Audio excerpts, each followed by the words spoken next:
con Santiago en la primera expedición, nuestro destino era escalar Choquezafra, pero pasamos por delante de unas agujas de roca que ninguno de los que participábamos en esa expedición nos quedábamos indiferentes, sobre todo cuando nos sentimos todos muy escaladores de roca. Volvimos en 2010, volvimos a verlas, y en el 2012, ya en mi tercera expedición, acompañando a Santi y a Paula, sí tenía programada una incursión, una exploración de lo que era la pared, porque sabía perfectamente que mi objetivo, lo que realmente ansiaba, era escalar esa pared.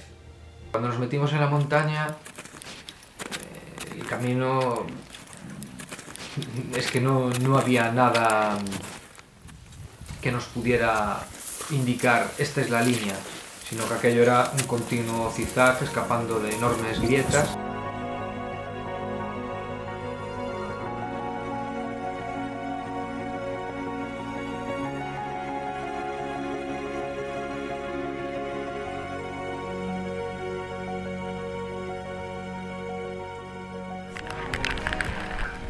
Solo nos queda mañana 2 largos, si sale bueno bien, y si no, habrá que subir como sea, retirar todo y para abajo. En esos balcones que están colgando al precipicio. Y sabíamos que el único paso posible sería ese, pero era muy ya en la zona expuesta de la cornisa, porque la grieta entraba muy hasta el final, ¿no? Era una zona muy débil.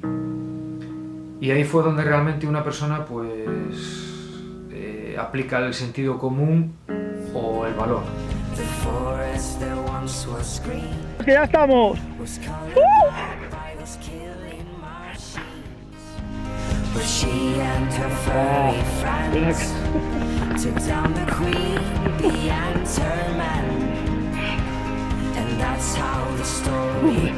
Madre que me parió.